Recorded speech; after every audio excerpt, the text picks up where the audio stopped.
the Honest Edit Podcast, unpacking the truth about life's messes, one honest conversation at a time. With your host, Scarlett, the no fluff, get it done mindset coach, and Holli, your go-to for all things practical, balancing chaos with compassion. Hey y'all, welcome back to the Honest Edit with Holli and Scarlett. Today we're going to talk about decluttering with kids and if it's possible, and what happens when you don't, and maybe some tips on actually how to do it. Which I think this is more of like your zone and topic because you're kind of in the thick of it, having a little. Yeah, I don't know about just having more than one. Yeah. I have a friend that has two right now, and she's way more organized than I am. And I think it's just because they don't have a ton of stuff. She's worked really well on putting things away until the time's right and rotating the toys. So just like a reality check here, the average American household has over 300,000 items. Which blows my mind because if we organize an entire house, that means that we're basically shifting around and making decision on 300,000. That sort of blows my mind and also makes my head hurt a little bit. Yeah, that's the same. Absolutely. Like, what am I doing here? I'm not sitting here like trying to count up all of the things and how I can do less. I think that also with springtime coming around, we talked about how transformation doesn't have to be in January. It can be around springtime. We just had spring break.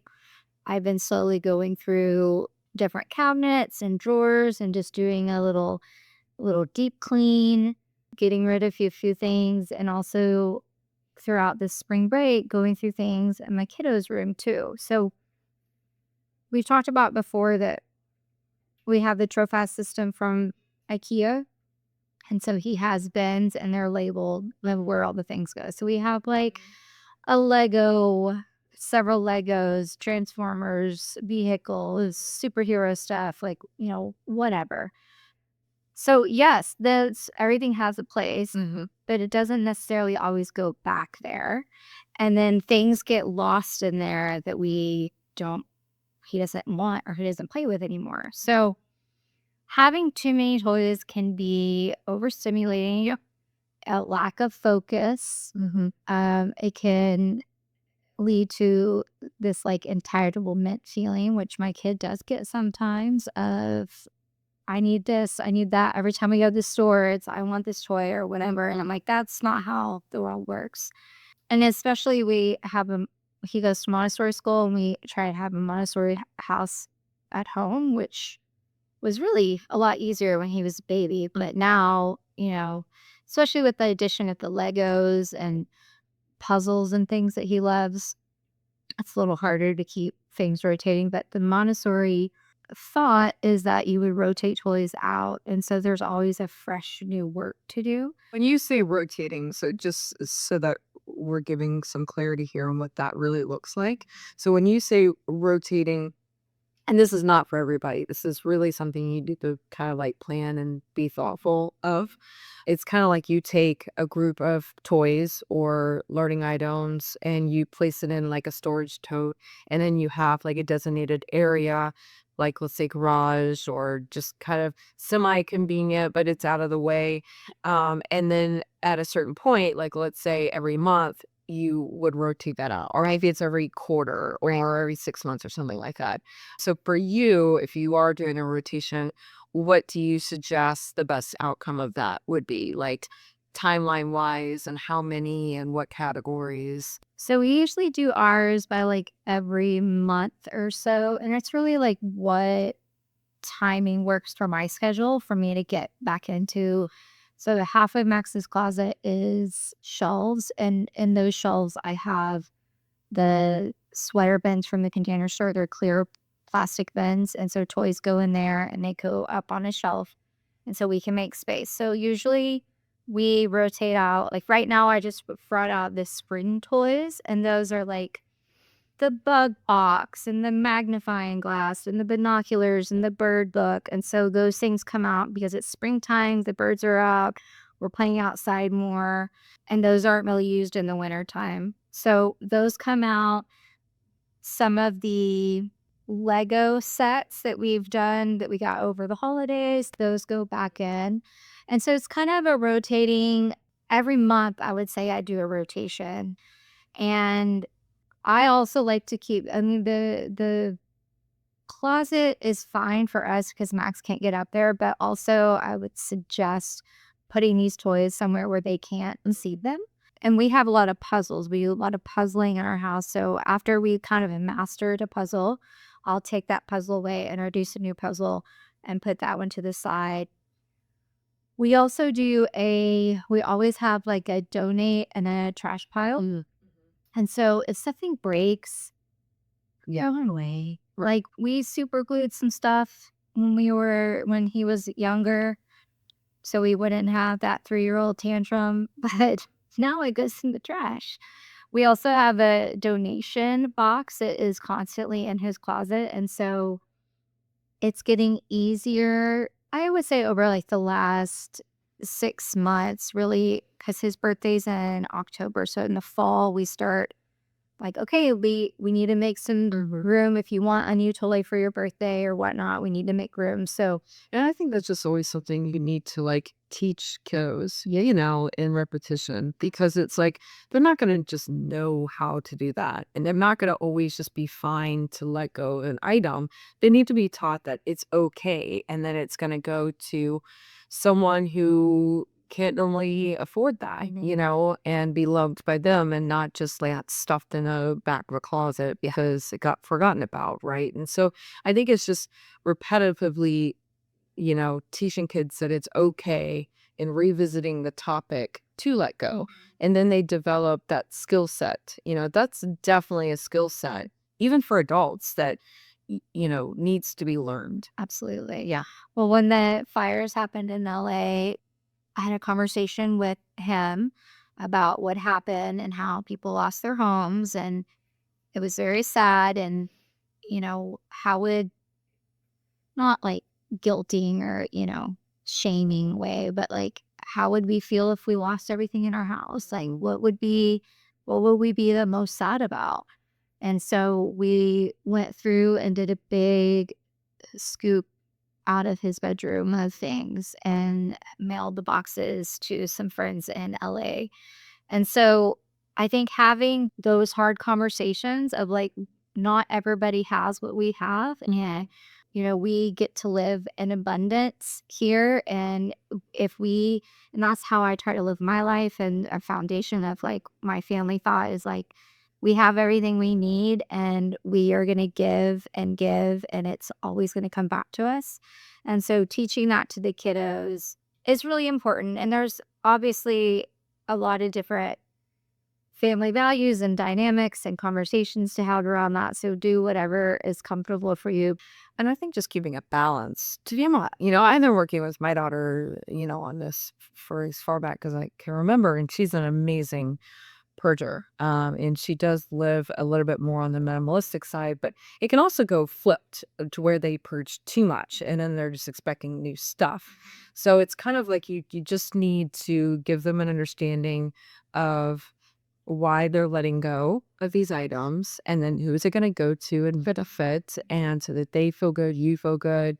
And then at that point, holding that balance of, hey, we're just going to let go of these things, but you still need these items and you still have like really good figurines and we don't need to go out and buy all this new stuff, you know, and just having that balance. Because I see it go one way or the other anyways. Like they don't want to let go at all, or they let go of too much and then they're expecting just all new stuff. And then that gets like costly and that doesn't make sense. And so just how do you know, just like teaching them the balance of it and sticking with that and not going too extreme one way or the other, I think and that was like a really big learning lesson for me, because every couple of years, Jonna would just like unload her entire room in the library. And then all of a sudden next week, she's like needing new crap. And I'm going, well, we just got rid of this stuff. I thought you just didn't want it. So it's just like really understanding, you know, what your kid needs, what your kid likes, and then just always having that balance, Right. you know? Right. And I think too, the on back on the rotating is that you can take things away that we've been playing like a lot and bring them back out, like the spring toys. But also toys can like go on vacation for a little while. You made me laugh at this scenario.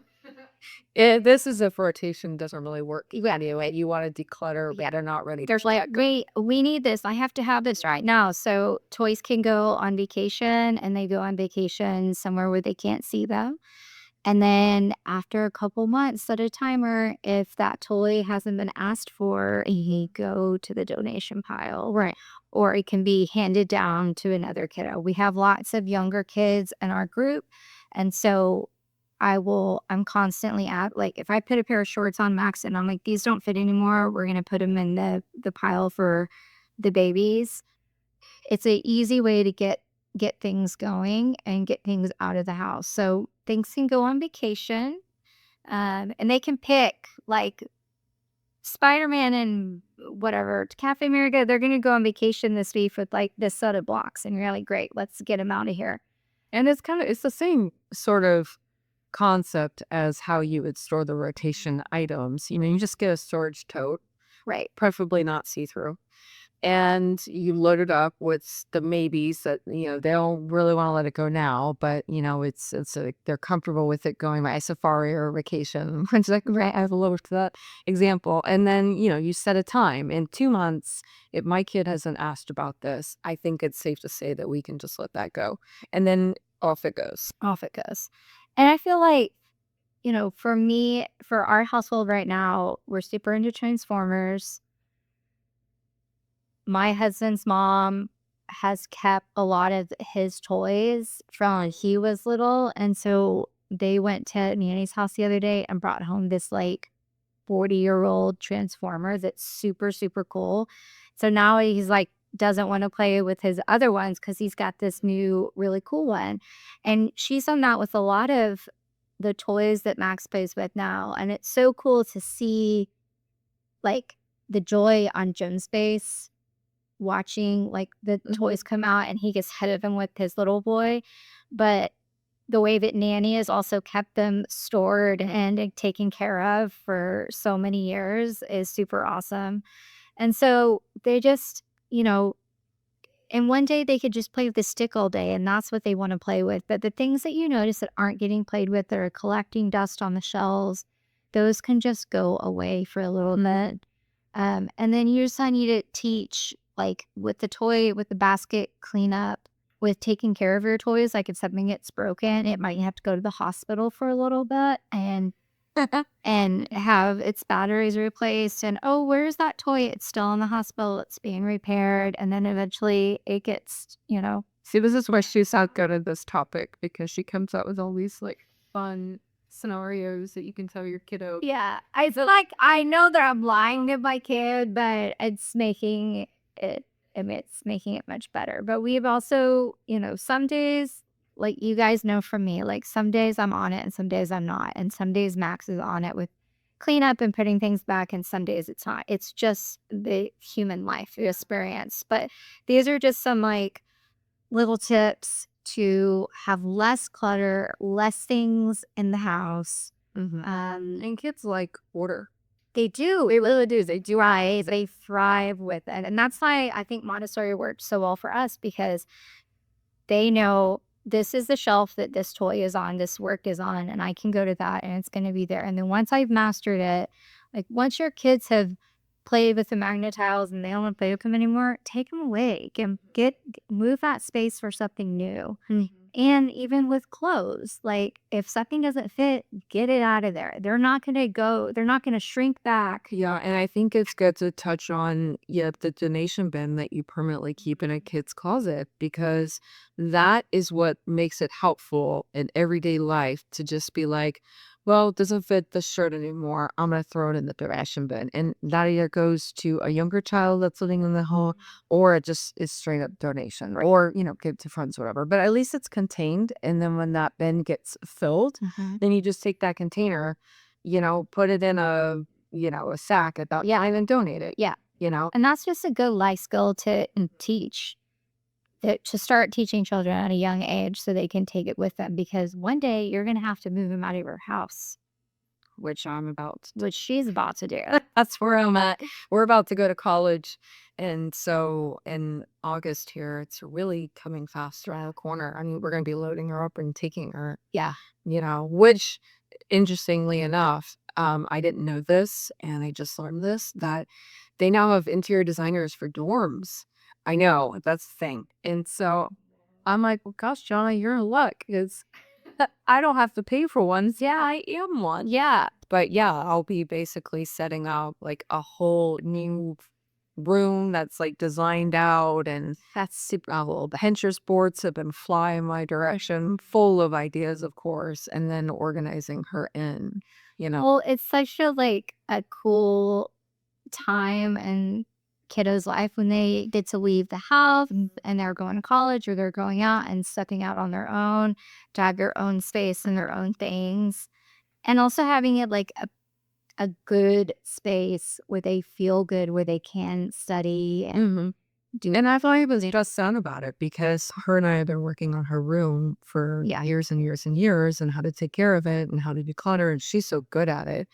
And she's very mindful now of the things like that she wants to keep, and having that balance. And so I don't feel like it's going to be this ginormous undertaking because we have a nice rhythm down that we've had for years. And I think it'll be very easy to pack her up and move her to this new little chapter in her life and set up her dorm for success.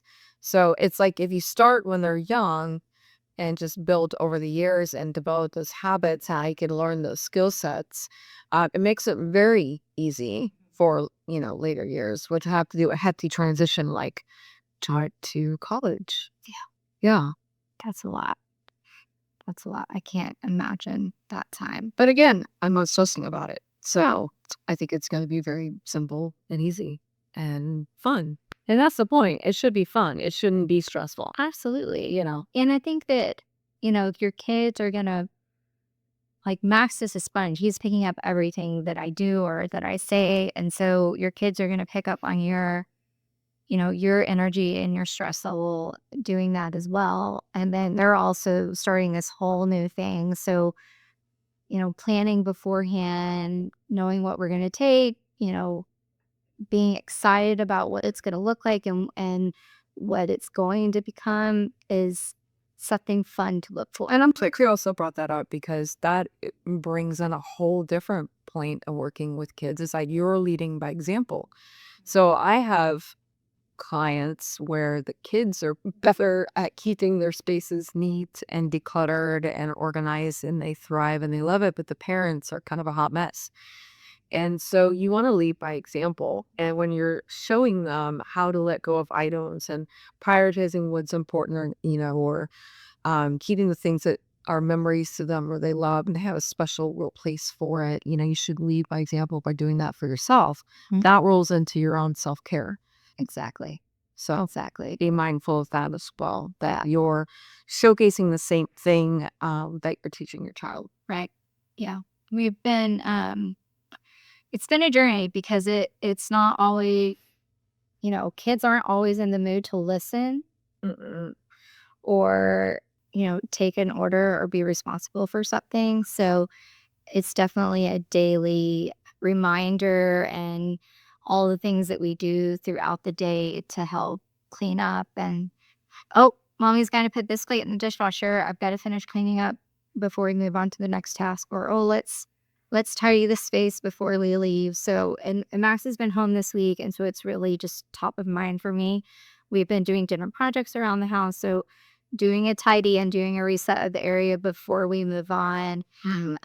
We went through clothes this week too to make sure that we have everything we need for the weather change. Like season changes is always a good time to go through, the closet, go through what fits, what doesn't, go through any of those toys that were here from 2 years ago. Those need to go bye-bye. So they're also set the example of just how to take care of things in general. And then that translates into so many other different subjects. How they take care of themselves. How will they eventually take care of a car? How will they eventually take care of their own flat? Or I'm sorry, I've been watching a lot of British stuff. Their flat, their house, or their apartment, or their dorm. It just sets them up for these long-term habits of really taking care of their stuff. And having pride in it. Yes, exactly. Yeah. You know, Yeah. You don't want to be well, I don't know, maybe you do, but for me, I don't want to be the mom that walks into my kid's 20 or 30-year-old house and it's like just full of stuff everywhere and it's not cleaned. I had a friend like that and I'm like, what happened to you as a child because you can't ever clean up after yourself. yeah. And it's disgusting and I can't function then. I was like, Right, that health, Yeah. that mental health, it's just not good. And actually, I just had this 5-year-old.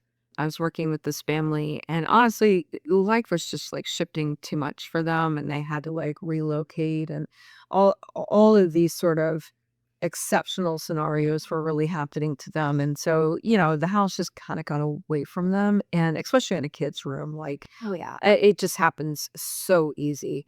And this kid, was basically telling their parents, like, I really want like my room to not be this cluttered and to be cleaned. And, for them to be able to even articulate that and that feeling, I mean, that says a lot about kids and how it makes them feel. And we went in and he was such a thrill to work with because he was so open. And yeah, he hung on maybe till too many toys, but I feel like he was so coachable. I felt like he was so like excited about the process, and I just didn't really want to hinder that too much. Very minimal tough love is what I call it on my part. And so at the end of it, when we got his room organized, he was so happy to be in that space. He was like a 9-day different kid. And what's even more funny about the situation is his little brother came in. He was like 2. And, they had toy bins now. And so, the 2-year-old like grabs a bin and wants to play with the toys, and that's fine. But the 5-year-old that I was working with got a little annoyed and yelled, Mom, like it's messing up my room. And I just thought that was, and the mom and I are like kind of laughing because it's cute. I mean, he was taking pride in the fact that, his room was just cleaned up. Yeah. And everything has a home, and he felt so good in it that he wanted to keep it that way, So I thought that was really adorable. Yeah, that is very sweet. I love when the kiddos are, they're adamant about their space because for so long it's what the parents decide. Right. When they start getting their either personalities and their quirks and like I want this here and not there. I mean, Max has got his room set up. He's got the art on his wall that he wants. Like he's very particular about his stuff. And if I go in and try to organize without him, he's like, Mom, did you move this? Like, yeah, I moved it to the donation bin, child. Yeah. But sometimes, I mean, depending on the kid, you really have to decide, like, is it worth it decluttering? Is that, should I kind of make certain executive decisions and just do that whole, let me get that bin, put these items in, put it in storage. If they don't ask for it, then I can let it go. I know it's worked so many times for us. I'm like, I'm just going to put these on to the side for a little while. And so then he just totally forgets about them. And then I can, get rid of them how I need to. Yeah. And especially, I think it's just a conversation that you have with your kid. And then, it's a journey. It's not a race. Like you're going to be doing it all the time. Like they say, have kids. Well, they're going to explode everything in your house. No, you just have to take it like a conversation at a time, a toy at a time. With having 300,000 items in our home, it is a lot. And a lot of this stuff is the kids' room because it's all small things to their little hands. So, and if you're a Lego family, I feel you. Solidarity for you. We're getting through that. I told Jen that he can't bring any more Legos home from Nanny's house, so they can go to Nanny's house to play with the Legos because there's no more room. So, so you can declutter with a kid. It is possible. Try our rotation. Always a donation bin in the room or in the closets. Toys can go on vacation for a little while. And then just have those conversations to teach your kid about having pride in their space. And it takes time. Yeah. And one day they'll just be like, hey, Mom and Dad, I've here's a box set that I don't want anymore, and you're gonna be like, what? And it's possible because my kid does Oh that. yeah, Yeah, she's great about it. they're gonna do it. There is hope and light at the end of the tunnel. Thank you guys for joining us. I'm Holli with Organized GFW. This is Scarlett with the Whitespace Method. Yes. And thanks for joining us on the Honest Edit podcast. And we'll talk to you guys next time. The Honest Edit Podcast, unpacking the truth about life's messes, one honest conversation at a time. With your host, Scarlett, the no fluff, get it done mindset coach, and Holli, your go-to for all things practical, balancing chaos with compassion.